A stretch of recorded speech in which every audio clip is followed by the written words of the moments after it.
તમે ગુજરાત બહારના કોઈ પણ વ્યક્તિને પૂછો કે ભાઈ ગુજરાતની એવી કઈ ખાસિયત છે, એવી કઈ બાબત છે જેનાથી તમે સૌથી વધારે પ્રભાવિત છો, તો એ વ્યક્તિ એક સેકન્ડનો સમય લગાવ્યા વગર સીધું જ કહી દે કે ગુજરાતની સુરક્ષા અને એમાંય ખાસ કરીને મહિલા સુરક્ષા એ અન્ય રાજ્યો કરતાં વિશેષ સારી છે.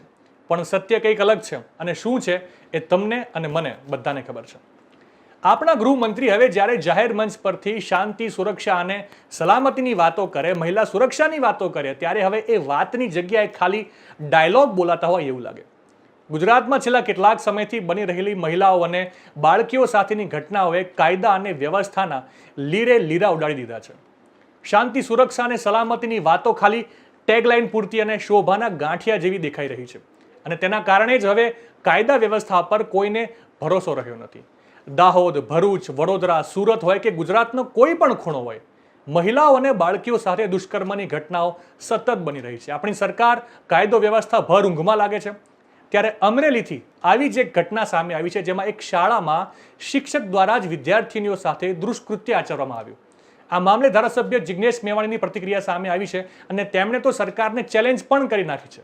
શું કહી રહ્યા છે જિગ્નેશ મેવાણી, વિગતે સાંભળીએ. કહેવાતા વિકાસનું બહુ ગુલાબી ચિત્ર રજૂ કરવાની કોશિશ કરી, પણ રાજ્યપાલશ્રીના પ્રવચનના પ્રતિભાવમાં હું જે બોલ્યો, જે સવાલ ઉભા કર્યા, એમાં એક પણ સવાલનો રાજ્યની સરકાર પાસે જવાબ નહોતો. મેં વાત કરી કે ગુજરાત આટલું ખરેખર વાઇબ્રન્ટ, સ્વર્ણિમ, ગતિશીલ અને સમૃદ્ધ હોય તો શા માટે મેક્સિકોની બોર્ડર પર ગુજરાતના બેરોજગાર યુવાનો ડંકી મારીને કબૂતરબાજીમાં ગોળી ખાવા માટે કેમ જાય છે?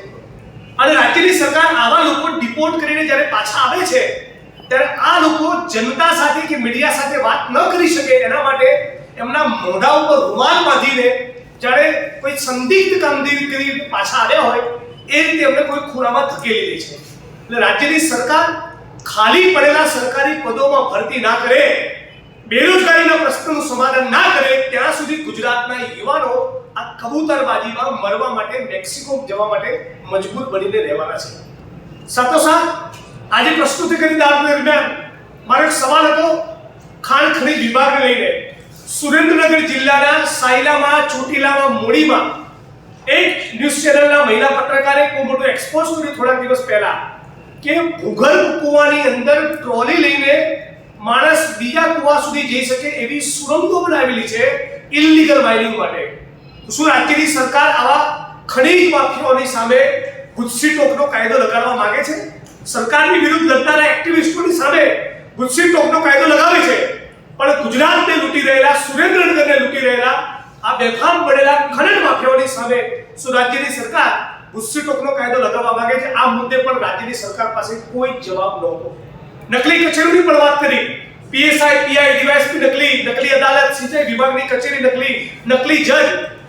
આ ગુજરાતની વિધાનસભાનું મકાન બન્યું ત્યારથી આજ દિન સુધીમાં ભૂપેન્દ્રભાઈની સરકાર સિવાય કોઈ પણ મુખ્યમંત્રી નથી રહ્યા જેના મુગટ ઉપર નકલી કચેરી રૂપી આટલા મોરપિંચ લાગેલા હોય.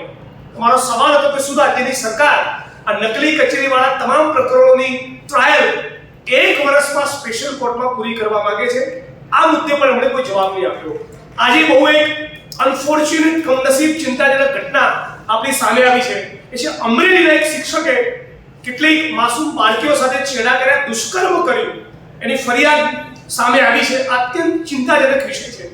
પણ જે ગુજરાતની અંદર ભારતીય જનતા પાર્ટીનો એક ધારાસભ્ય નામે ગજેન્દ્રસિંહ પરમાર, એની સામે હાઈકોર્ટના આદેશના પગલે ગુનો દાખલ થયો બળાત્કારનો, અને હજી સુધી ગુજરાતની સરકાર જેની ધરપકડ કરી શકતી ના હોય તો ગુજરાતમાં બેન, દીકરીઓ, માતાઓ ક્યાંથી સુરક્ષિત રહેવાની?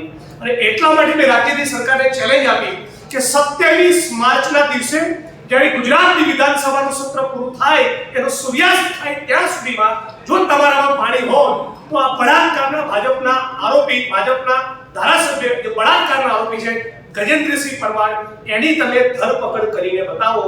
આ મુદ્દે પણ આખી ભારતીય જનતા પાર્ટીની કેબિનેટ અને તમામે તમામ ધારાસભ્યો મૌન હતા. એટલે અમરેલીની ભોગ બનેલી, દુષ્કર્મનો ભોગ બનેલી દીકરીના મુદ્દે ભાજપના પ્રવક્તાઓ સિમ્પથેટિક વલણ મીડિયાની સમક્ષ રજૂ કરશે અગાઉની ભૂતકાળની ઘટનાઓની જેમ, પણ ગુજરાતમાં બેન દીકરીઓને માતાઓ ક્યાંથી સુરક્ષિત હોય જ્યાં ભાજપનો એક ધારાસભ્ય પોતે જ એ બળાત્કારી બનીને ફરતો હોય અને બધા સોશિયલ મીડિયામાં કદાચ તમે વિઝ્યુઅલ જોયા છે, કુંભના મેળામાં ફરતો હતો. હવે સમજાયું કે એ માણસ કુંભમાં પાપ ધોવા માટે કેમ ગયો. બળાત્કારના આરોપીની ધરપકડ ફક્ત એ ભાજપનો ધારાસભ્ય છે એના કારણે ન થાય. આ ગુજરાત કોઈ પણ સંજોગોમાં ચલાવી લેવું ન જોઈએ. આમાંના એક પણ મુદ્દાનો જવાબ ભારતીય જનતા પાર્ટીની સરકાર જોડે ન. નવા સમાચાર નવી અપડેટ સાથે ફરી મળીશું. ત્યાં સુધી મને રજા આપશો. નમસ્કાર.